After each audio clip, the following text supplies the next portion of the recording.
Hello guys, आज के इस प्रीता पहचान क्लासेस में मैं लेके आई हूँ गोधुली भाग 2 क्लास 10 बिहार बोर्ड। आज मैं लेके आई हूँ इसका गद्य खंड। हमारा काव्य खंड समाप्त हो चुका है। अब हमारे एग्ज़ाम्स नज़दीक हैं और गद्य खंड में परिचय देते हुए मैं आपके प्रश्न उत्तर को सॉल्व करते चली जाऊँगी ताकि आपको आने वाले कमिंग एग्ज़ाम में आपको सहायता मिल सके। तो मैं कोशिश करूँगी कि आपका जनवरी लास्ट तक ये पूरा ख़त्म कर दूँ मैं आपका गद्य खंड भी। तो चलिए स्टार्ट करते हैं। आज का जो गद्य खंड है पार्ट 1 में, आज पार्ट 1 सम विभाजन और जाति प्रथा, जो एक निबंध है, हिंदी की एक निबंध की विधा है और यह भीमराव अंबेडकर जी द्वारा लिखित है। तो आज के इस क्लास में हम जानेंगे लेखक परिचय, फिर पाठ परिचय और अंत में प्रश्न अभ्यास। तो चलिए स्टार्ट करते हैं लेखक परिचय से। भीमराव अंबेडकर। बाबा साहेब भीमराव अंबेडकर का जन्म 14 अप्रैल 1891 ईस्वी में महू मध्य प्रदेश में एक दलित परिवार में हुआ था। आपका ऑब्जेक्टिव्स क्वेश्चन आता है यानी MCQ क्वेश्चन, तो आपको जन्म स्थान जो प्रमुख सब पाठ है मैं आपको बता भी दूंगी। आपको एग्ज़ाम की तैयारी के रूप में आपको ये चीज़ ज़रूर याद रखना है कि कब जन्म हुआ था और जो मेन हमारे रचनाकार हैं उनका ज़रूर याद रख लेना है आपको। कहाँ हुआ था, किस चीज़ के लिए प्रसिद्ध थे, ये कौन सी विधा है, जो पाठ का नाम कौन सी विधा है और ये कहाँ से ली गई है या कहाँ से संकलित है, ये आप ज़रूर याद रख लीजिएगा। ठीक है।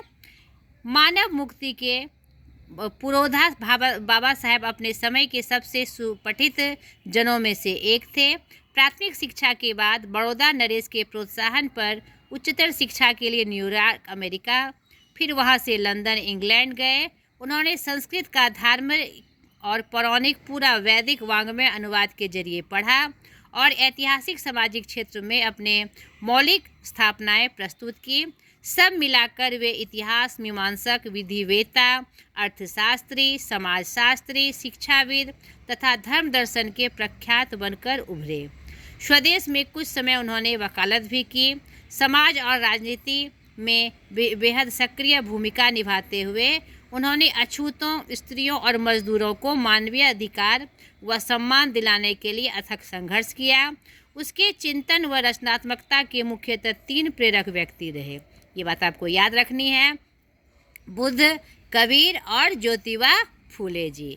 भारत के संविधान निर्माण में उनकी महती भूमिका और एकनिष्ठ समर्पण के कारण ही हम उन्हें भारतीय संविधान का निर्माता कहकर श्रद्धांजलि अर्पित करते हैं। दिसंबर 1956 ईस्वी में दिल्ली में बाबा साहेब का निधन हो गया। बाबा साहेब ने अनेक पुस्तकें लिखी। इनकी प्रमुख रचनाएं एवं भाषण यहाँ पर दिया हुआ है, आप देख लीजिए। ये आप पूरी तरह से इनका जो रचनाएं हैं, और यह जो पाठ है, यह प्रस्तुत पाठ बाबा साहेब के विख्यात भाषण इनहेलेशन ऑफ कास्ट के ललई सिंह यादव द्वारा दिए गए हिंदी रूपांतर जाति भेद का उच्छेद से किंचित संपादन से लिया गया। ये तीनों बातें आपको याद रखनी है। यह क्या है, इनका बाबा साहेब का विख्यात भाषण है और इनहेलेशन ऑफ कस्ट जिसका अनुवाद किसने किया, ललई सिंह यादव जी ने किया। और हिंदी में रूपांतर में उनका क्या नाम है, जाति भेद का उच्छेद।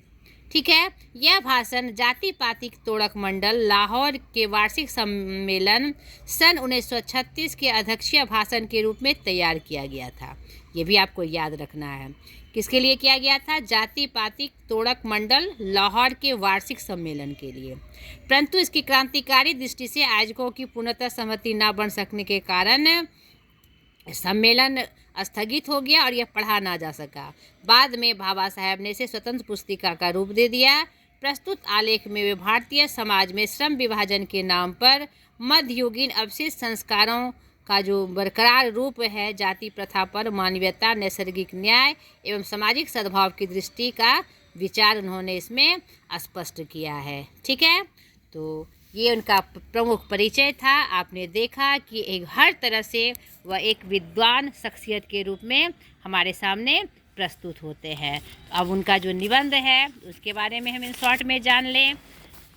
श्रम विभाजन और जाति प्रथा। तो यहाँ आपने परिचय में देख ही लिया कि श्रम विभाजन जो होता है समाज में, काम का जो विभाजन होता है वह जाति प्रथा पे नहीं होना चाहिए। इस निबंध को लिखने का उनका पर्पस यही है कि हम अगर क्या कहते जो काम का बंटवारा है समाज में, अगर हम जाति के रूप में करें तो फिर इसमें बहुत सारे जो योग्य मानव होते हैं, योग्य लोग होते हैं, वह उससे वंचित रह जाएंगे। क्या छोटी जाति के लोग बड़े काम के लिए सक्षम नहीं होते हैं? होते हैं नहीं। या मान लीजिए बड़े लोग हैं और वह क्या कहते काम में निपुण नहीं हो, अगर उनसे वह काम करवाया जाए तो वह उस काम को सही रूप से अंजाम नहीं दे पाएंगे। सेम बात इस छोटे जाति में भी होती है। अगर वह किसी काम में निपुण है तो सिर्फ जाति के आधार पर उसे काम नहीं मिलना या उसके लिए अन्याय हो जाएगा और समाज में आर्थिक विषमता का दौर घूमकर आएगा और हमेशा विषमता बनी रहेगी और हमारा भारत कभी भी सही दिशा में विकास के पथ पर आगे नहीं बढ़ पाएगा। इसी तरफ हमारा ध्यान इन्होंने अंबेडकर साहब जी ने किया है कि ऐसा नहीं होना चाहिए। नहीं कि आज भी जब हम अपने आप को आधुनिक कहते हैं तो इस आधुनिक रूप में ये जातिवाद का प्रसंग हमारे बीच नहीं होना चाहिए। नहीं, अगर कोई स्वेच्छा से जैसे अपनी जाति का काम करना पसंद करे, जैसे कुम्हार घड़ा बनाना, बढ़ई लकड़ी का काम, या क्या कहते हैं चर्मकार जूता बनाने का काम, या बहुत सारी परंपराओं वाले जो काम हैं जो मुख्यतः जातियों में बटे हुए थे, नहीं वह उस प्रकार का काम करते थे, इसलिए उन्हें एक नाम देकर वो स्थान दिया गया था। लेकिन आज के परिवेश में हम क्या देखते हैं कि उसे उसी काम करने के लिए विवश किया जाता है। नहीं, उसे किसी और में निपुणता होने पर उसमें उसका तिरस्कार किया जाता है। ये नहीं होना चाहिए। नहीं, उस समय हमारा जो क्या कहते हैं लोक रूप था, हमारा जो व्यवसाय था मुख्यतः अपने अपने कामों से जुड़ा हुआ था। लेकिन ये ज़रूरी नहीं है कि आज के संदर्भ में जब हर तरह से हम क्या कहते हैं व्यवसाय के रूप में, बड़ी बड़ी कंपनियों के रूप में हमने विभिन्न प्रकार का जो उद्योग है वो हमने लगाया, तो उसमें जाति के आधार पर काम को दिया जाए। यहाँ पर इसका हम लेखक विरोध कर रहे हैं। और इसी में यहाँ पर एक बात और यहाँ पर दिखाई गई है कि बहुत सारे ऐसे लोग हैं जो आज भी जाति प्रथा का पोषक है और वो हमारे समाज में आर्थिक विषमता लाने का सबसे महत्वपूर्ण भूमिका निभा रहे हैं। तो उस पर उन्होंने कटाक्ष किया है कि जाति के प्रथा को जो पोषक हैं वह वो कहने वाले क्या करते हैं कि कुशल व्यक्ति या सक्षम श्रमिक समाज का निर्माण के लिए यह आवश्यक है कि हम व्यक्तियों की क्षमता सीमा तक विकसित करें। नहीं, बहुत सारे लोग इस प्रकार के मतलब गंभीर दोषों में लिप्त हैं और वो जाति के आधार पर काम का बंटवारा करवाकर हमारे समाज में आर्थिक विषमता लाकर हमें पीछे की तरफ धकेल रहे हैं। ठीक है, और इसी क्रम में यह निबंध आगे बढ़ती है कि यह विडंबना की बात है कि जातिवाद के पोषकों की आज भी कमी नहीं है। इसके पोषक कई आधारों पर इसका समर्थन करते हैं। समर्थन का एक आधार यह कहते हैं कि आधुनिक सभ्य समाज कार्यकुशलता के लिए श्रम विभाजन को आवश्यक मानता है, जबकि ऐसा बिल्कुल नहीं है। इसी क्रम में निबंध आगे बढ़ती है। इसका बहुत सारा रूप जो उन्होंने अपने भाषण के रूप में विचार लिखा था, ये छोटा सा निबंध है जो बाद में इन्होंने निबंध का रूप में इसे क्या कहते हैं प्रकाशित करवाया। तो मेन इसका यही मतलब कि विषय वस्तु है कि जाति प्रथा के आधार पर काम का बंटवारा ना हो, जिसकी जैसी कार्यकुशलता है, जो योग्यता है उसके अनुसार उसे काम मिलना चाहिए, तभी हम सही सभ्य समाज के रूप में प्रस्तुत हो सकते हैं। और श्रम विभाजन की दृष्टि से जाति प्रथा गंभीर दोषों से युक्त है। जाति प्रथा का श्रम विभाजन मनुष्य की स्वेच्छा पर निर्भर नहीं रहता है। आगे अंत में क्या कहते हैं जो इनके समस्या के रचनात्मक पहलू हैं इनको उन्होंने दिखाया है। मेरे द्वारा जाति की जो क्या कहते हैं आलोचना सुनकर आप लोग मुझसे यह प्रश्न चाहेंगे कि मैं जातियों के विरुद्ध हूँ, तो मेरी दृष्टि में आदर्श समाज क्या है? मेरा उत्तर होगा, मेरा आदर्श समाज स्वतंत्रता, समता, भ्रातृत्व पर आधारित होगा। यह ठीक नहीं है।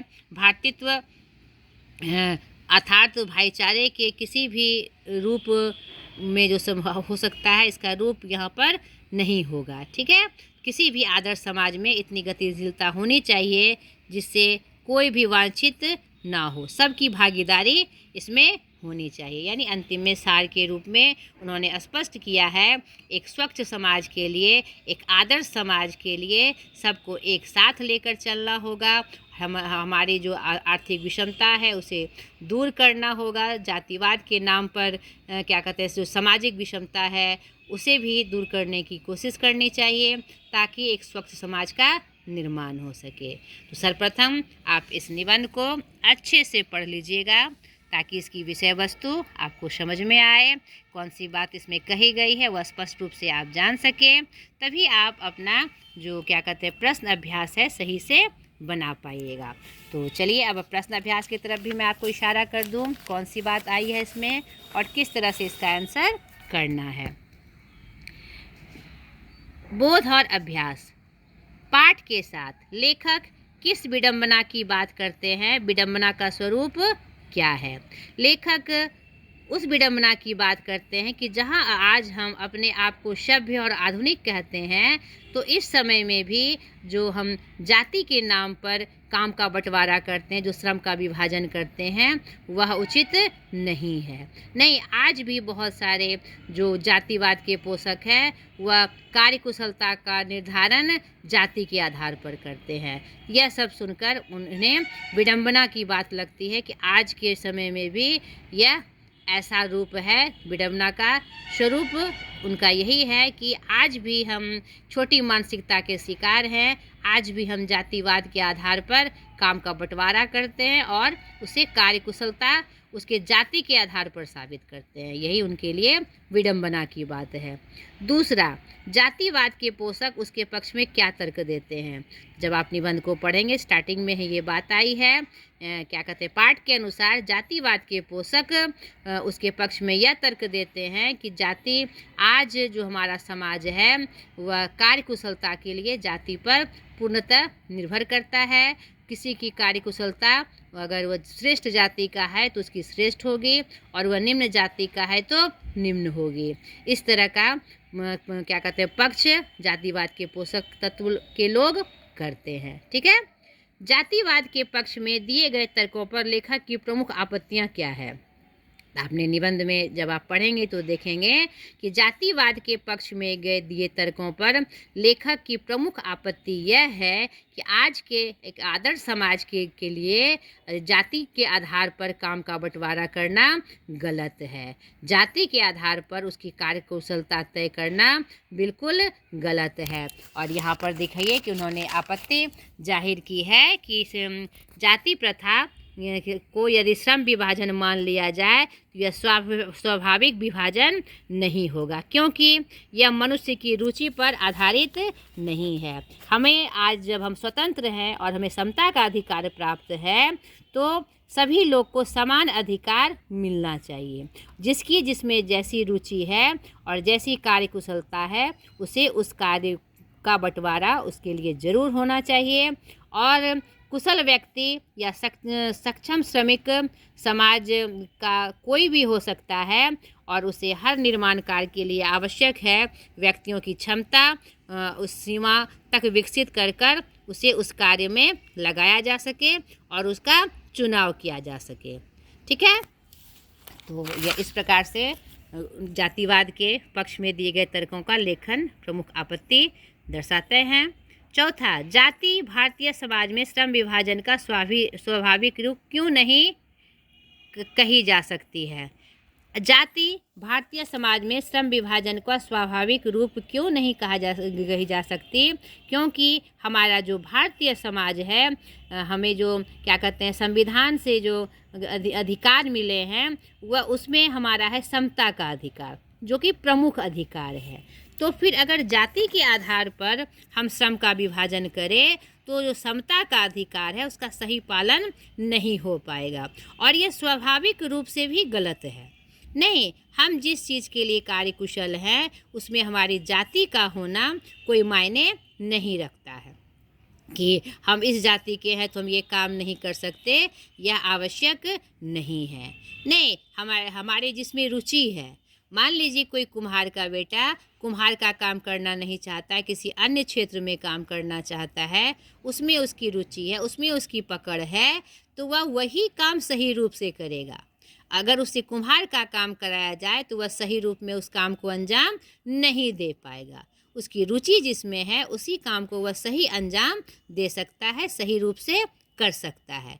तो जाति, ये जो भारतीय समाज में श्रम विभाजन के आधार पर जो विभाजन है जाति के आधार पर, वह बिल्कुल गलत है। ठीक है, यह भारत में जो क्या कहते हैं जाति प्रथा का जो ये रूप है, यह सही रूप से उसमें क्या कहते हैं इसमें भेदभाव कर कर यह श्रम विभाजन करना भारतीय समाज के लिए बिल्कुल विपरीत है। छठा, लेखक आज के उद्योगों में गरीबी और उत्पीड़न से भी बड़ी समस्या किसे मानते हैं और क्यों? लेखक आज के उद्योगों में गरीबी और उत्पीड़न से भी बड़ी समस्या श्रम विभाजन को मानते हैं, जाति के आधार पर श्रम विभाजन को मानते हैं, क्योंकि आज अगर उद्योग में अगर जाति के आधार पर काम का बंटवारा किया जाए तो यह ज़रूरी नहीं है कि कुशल व्यक्ति ही उस काम को करेंगे। नहीं, अगर हम जाति के आधार पर सबको अपना अपना काम थमा दे तो हम यह नहीं जान पाएंगे किसमें किसकी रुचि है और कि कौन सही रूप से एकदम कुशलता के साथ उस काम को कर सकता है। यह सिद्ध नहीं होगा और वह हमारा उद्योग का काम सही रूप से नहीं चलेगा। तो इसी को वह जातिवाद के आधार पर श्रम विभाजन आज सबसे बड़ी समस्या है, क्योंकि किसी भी काम को करने के लिए, उद्योग को सफल बनाने के लिए उसमें कार्य कुशलता की आवश्यकता है, संगठन की आवश्यकता है, और ऐसे व्यक्ति का चुनाव करना चाहिए जो उद्योग के लिए एकदम कुशल हो। नहीं, अगर हम जाति के आधार पे कर देंगे तो जो उसकी कार्य कुशलता का अनुमान सही रूप से हम नहीं लगा पाएंगे। ठीक है। सातवां, लेखक ने पाठ में किन प्रमुख पहलुओं से जाति प्रथा को एक हानिकारक प्रथा के रूप में दिखाया है? तो आप पाठ जब पढ़िएगा तो देखिएगा कि लेखक ने बहुत सारे ऐसे पहलू हैं जो जाति प्रथा को एक हानिकारक प्रथा के रूप में दिखाया है। पहला यह कि जाति प्रथा पर क्या कहते हैं ये लेखक पे हानिकारक प्रथा के रूप में पहला पॉइंट है कि रुचि के अनुसार काम नहीं मिलना, बेरोजगारी।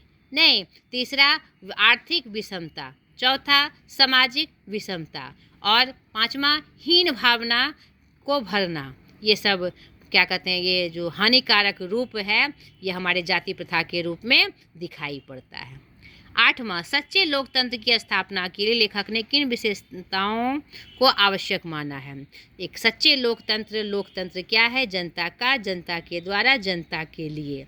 नहीं, तो उसमें जाति प्रथा कहाँ से आ गई? जनता, भारत की जितने लोग हैं सब एक जनता के रूप में, एक रूप में बंधे हुए हैं। अगर हम जाति के रूप में उसे बांट दे तो सही लोकतंत्र की स्थापना नहीं हो सकती। जो संविधान के द्वारा प्रदत्त समता का आधार, समानता का अधिकार, धार्मिक स्वतंत्रता का अधिकार, जो भी अधिकार हमें प्राप्त हैं वह जातियों में बट जाएंगे और समाज में सामाजिक और आर्थिक विषमता का रूप आ जाएगा, तो उससे एक स्वच्छ समाज का निर्माण नहीं हो सकेगा।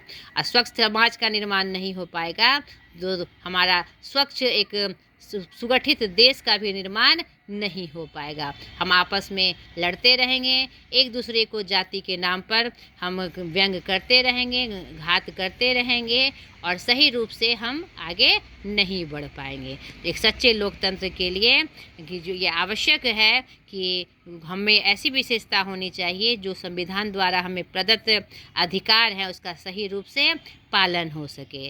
तो इस पाठ में जातिवाद को एक प्रमुख समस्या के रूप में बताया गया है। इस जातिवाद को हटाकर हम हर क्षेत्र में, श्रम के क्षेत्र पे नहीं, हर क्षेत्र में हम एक तरक्की कर सकते हैं, एक स्वच्छ समाज का निर्माण कर सकते हैं। ठीक है। पाठ के आसपास संविधान सभा के सदस्य कौन कौन थे, अपने शिक्षक से मालूम करें। या आप एक टिप्पणी बना लीजिएगा, लेख बना लीजिएगा कि संविधान सभा के सदस्य कौन कौन थे। जाति प्रथा पर लेखक के विचारों की तुलना महात्मा गांधी, ज्योतिबा फुले और डॉक्टर राम मनोहर लोहिया से करते हुए एक संक्षिप्त आलेख तैयार करें और उनका कक्षा में पाठ करें। ये महात्मा गांधी, ज्योतिबा फुले और डॉक्टर राम मनोहर लोहिया एक समाज सुधारक के रूप में हमारे समाज में काम किए हैं। इन्होंने समाज में जो क्या कहते हैं फैली गलत परंपरा थी, चाहे जातिवाद के रूप में हो, मजदूरी प्रथा के रूप में हो, स्त्री अशिक्षा के रूप में हो, उन्होंने बहुत सुधार किया है। तो इससे लेखक के जो विचार हैं यहाँ पर पूर्णतः मिलते हैं। महात्मा गांधी जी ने, ज्योतिबा फुले जी ने और राम मनोहर लोहिया जी ने जाति प्रथा का बहुत विरोध किया था। उन्होंने दलितों के उद्धार के लिए, क्या कहते हैं छोटे वर्ग के उद्धार के लिए बहुत सारे काम किए। यहाँ पर लेखक के भी विचार उससे मिलते जुलते हैं। तो आप तुलना करते हुए एक आलेख तैयार कर लीजिएगा। जातिवाद और आज की राजनीति विषय पर अंबेडकर जयंती के अवसर पर छात्र में एक विचार गोष्ठी आयोजित करें। जातिवाद और आज की राजनीति। आज राजनीति में भी हम जातिवाद का रूप देखते हैं। जाति के नाम पर वोट मांगने की प्रथा और अपने जातियों का उद्धार करने की प्रथा, नहीं, यह सब बहुत जगह राजनीति में भी देखी जाती है। नहीं, तो अंबेडकर जयंती में जो उन्होंने जातिवाद का विरोध किया है, एक जिसमें एक क्या कहते हैं समाज का सही विकास को अगर आगे बढ़ाया जाए समाज को, देश को, तो यह एक बहुत बड़ा खतरा है। उसको दर्शाते हुए इस पर एक आपको विचार, एक निबंध लिख लेना है, एक भाषण के रूप में इसे लिख लेना है। ठीक है, अब चलिए ग्रामर पोर्शन में भाषा की बात। पाठ से संयुक्त सरल एवं मिश्र वाक्य चुनें। ठीक है, यह रचना के आधार पर वाक्य के भेद हैं। रचना के आधार पर वाक्य के 3 भेद: सरल वाक्य, संयुक्त वाक्य और मिश्र वाक्य। सरल वाक्य में एक कर्ता और एक क्रिया होती है। संयुक्त वाक्य में एक से अधिक कर्ता और क्रिया होती है और दोनों जो वाक्य होंगे और या यदि आदि शब्दों से जुड़े होंगे, दोनों का अलग अलग महत्व होगा, अपना प्रधान महत्व होगा। और संयुक्त वाक्य में एक मुख्य वाक्य होता है, एक आश्रित वाक्य होता है और वो मिले होते हैं, मिले एक दूसरे पर आश्रित होते हैं। तो आपको इस तरह का वाक्य चुन लेना है। निम्नलिखित के विलोम शब्द लिखे, लिख ली, इसको बना लीजिए। सभ्य, असभ्य। विभाजन, संयोजन, विभाजन मतलब बांटना, संयोजन मतलब जमा करना। निश्चय, अनिश्चय। ऊंच, अविभाजन भी हो सकता है, संयोजन भी अविभाजन भी। ऊंच, नीच। स्वतंत्रता, परतंत्रता, विलोम मतलब उल्टा होता है।